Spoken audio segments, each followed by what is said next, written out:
There's still a large police presence here just to handle any chaos. Walk with me over here and I want to show you something quickly. During some of the melee that we saw earlier, this police car was damaged. You can see there's dents on the side of the car. I just spoke with the FBI and I have learned that those two officers will survive. They were shot while serving a search warrant in a home just down this road. You can see behind me, this home is ripped completely apart. Everywhere on the ground you see trees that were just uprooted. And if you take a look over here, you can see a parking sign that was bent over. All of this happened between 9:45 and 10:45 last night. 3 shootings, but at this point, no one has been arrested.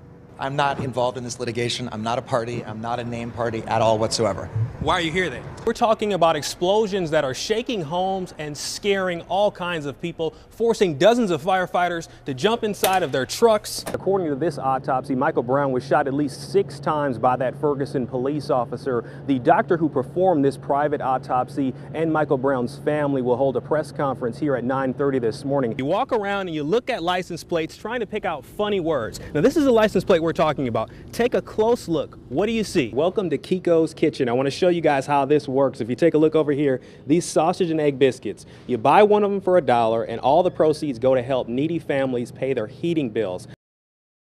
This is exclusive video taken inside the University City Froyo. Watch as a customer throws his money at a cashier. Seconds later, the cashier throws an entire bowl of frozen yogurt at the customer. All in my face, on my clothes, on my shoes, everywhere, in my head. It all started when Andrew Caldwell tried to get a discount on his frozen yogurt. Filled it all the way up to the top. I had some Kit Kats, I had some Reese's on it. Andrew says the cashier called him a homosexual slur. I did look at her crazy. And I'm like, did you just call me a You may recognize Andrew. A video of him announcing that he was no longer gay went viral in 2014. I am delivered. I don't like men no more. I said I like women. Women. I said women. I'm not gay. Andrew says the cashier recognized him from the video and began calling him the slur. No, that is not true because I'm gay. Anybody here that I work with knows I'm gay. The cashier tells me she had never seen Andrew's viral video. So you didn't know who he was? I didn't know who he was. That's a lie. That was the first time that I saw him. Stephanie Diaz also says Andrew started the confrontation. He showed me his driver's license. He was like, I need a discount, you.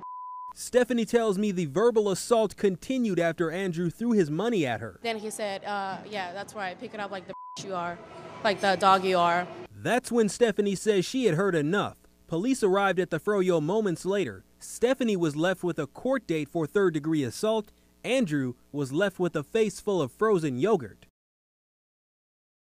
I just spoke with the FBI and I have learned that those 2 officers will survive. They were shot while serving a search warrant in a home just down this road. Now this is in the 1800 block of Hanley Road in Hanley Hills. Now this all happened around 3 this morning. There is a large police presence here and at this point it's unclear if the suspect is in custody. Let's take a look at the suspect. He is 33-year-old Major Washington. He is considered armed and dangerous and wanted for first-degree murder and first-degree assault on an officer. University City Police say that he shot his mother to death during an argument. He is also accused of shooting a University City police officer who responded to the shooting Monday night. The officer survived. Now the FBI believes Washington shot 2 agents, one in the leg and another in the shoulder during an exchange of gunfire. First responders were quickly on the scene after the shooting and rushed the agents to Barnes-Jewish Hospital. They just arrived there at about 3:40 this morning, and again, we believe that they will survive. A few officers were also treated for smoke inhalation because at some point there was a fire in the home. Again, this is still an active situation, so stay with Fox 2 for any updates. You can also follow me on Twitter at Kiekow Live. Reporting live in Hanley Hills, Anthony Kiekow, back to you. Yeah, you know, Anthony, I mean, he allegedly shot these 2 FBI agents this morning. The man we're talking about here, have you heard any other gunfire since you've been there?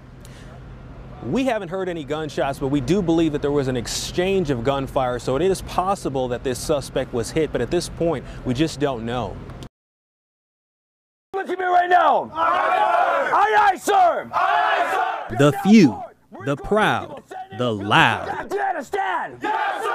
This is how drill instructors welcome Marine Corps recruits to boot camp in San Diego. What checks my butt, you'll get on my yellow footprints. It continues as recruits stand on his yellow footprints.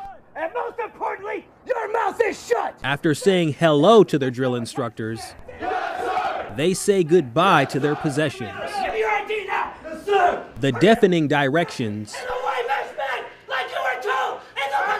are aimed at pushing recruits like Manchester, Missouri native Christopher Harvey to perform under pressure. Put in the green bag now! All right, sir! The Parkway South graduate gets another dose of drilling from the instructors during a phone call home. These are the only words the 18-year-old's family will hear from him for 13 weeks. 6. I spoke with recruit Harvey at the St. Louis recruiting station right before he left for boot camp. Well, there's no fear for me, but I mean, I can see my mom being afraid, you know, just because I'm her middle son, so.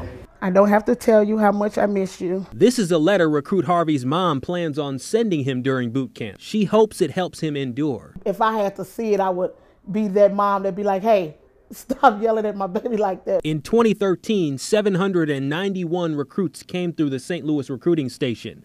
740 graduated. This is the celebration for those who graduate. Like St. Louis, Missouri native Private First Class Derek Brown. He was one of the top performing recruits in his company. Brand new dress blues for a brand new Marine. Boot camp was rough. It was more mentally tough than physically, but overall, I just stayed motivated. The Oakville graduate's mother feared he wouldn't finish. I was worrying about him when he gave me his first letter. But on this day, her fear was replaced. I'm such a proud mother, I can't even really explain it. It's a contagious feeling, fueled by the sight of those who are first to fight. Reporting with the Marines in San Diego, Anthony Kiekow, Fox 2 News. This is surveillance video you'll only see on Fox 2 of a heated confrontation inside the Wellston police station. It shows Stephanie Douglas shackled to a stool. And I guess I must have said something he didn't like. Watch as the police officer sprays mace in Stephanie's face twice. I couldn't breathe. I feel like I was suffocating.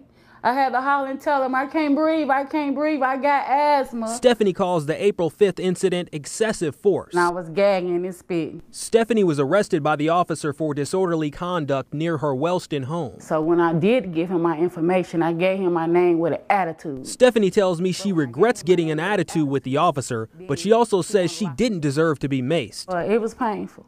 And it was hurtful. It just goes around her ankle. I spoke with the Wellston police chief about the incident. This was sort of a gray area with what he said, the officer said was happening, and what the lady said was happening. Because of that, the chief is working on a new policy that limits his officers' ability to use force. We serve the citizens, and that's what we want to do. But Stephanie says the officer who maced her failed to protect or serve. You're supposed to be an officer, the man of the law in a uniform. Tom, Manny, we've all played the license plate game. You walk around and you look at license plates trying to pick out funny words. Now, this is a license plate we're talking about. Take a close look. What do you see? Well, the woman I spoke with, she says she doesn't see anything funny. The license plate reads WH0R8X. Deb Levy refuses to put it on her car. I'm driving around with that plate and when people go, oh, there's you know. While it's missing an E at the end, Deb says it basically calls her the dirty word 8 times and could invite others to do the same. Who wants to drive around with that word on the back of your car? Would you? Her teenage daughter Abigail doesn't want to drive a car with this license plate either. Yeah, that's probably not a good idea to drive it. They've left an expired plate on their car and are keeping the new plate inside the car in case they're stopped by police. When Deb complained about the plate, she says she was told she'd have to buy a replacement. Hello, this is Anthony Kiekow with Fox 2 News. But after I called the Missouri Department of Revenue, officials agreed to give her a replacement plate for free. And it took Channel 2 to make this happen. And why should it take a news station to make something simple like this happen? The numbers and letters on the license plate were selected based on a standard formula, so there are other Missouri plates that are similar. And that's just not right. So what do you think about the plate? You can join the conversation at fox2now.com. Now, Deb tells me that this was never about the money, but in case you were wondering how much she would have had to pay for a replacement plate, stay tuned and you'll learn that coming up at 10. Reporting live, Anthony Kiekow, Fox 2 News. Told you I would never give up on you. Tears fall from Justin Boyer's eyes during a phone conversation with his wife. Dow Boyer is being deported to Thailand. I just don't understand how they could do this, tear families apart. The 45-year-old mother of 4 has been in jail since March. Scared. You know, this is my home. I might not be born here, but this is my home. Dow was 9 years old when she came to the U.S. with her parents. She was issued a green card and eligible to apply for citizenship 5 years later. Love you.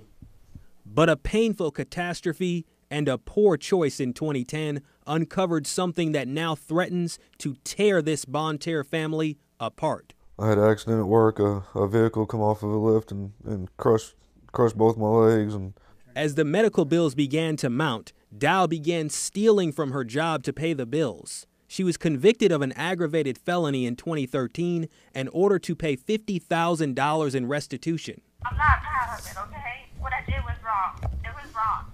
And it revealed that Dow never completed her citizenship process. She was classified as a permanent resident.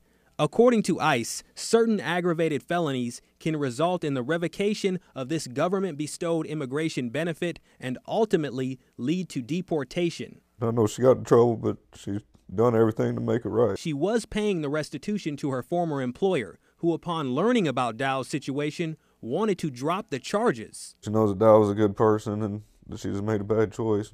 A choice that ICE officials tell me will result in her being deported, despite the tears of her husband and children, 2 of whom serve in the military. My wife's children are good enough to die for this country, but she's not good enough to live in it. I just don't understand.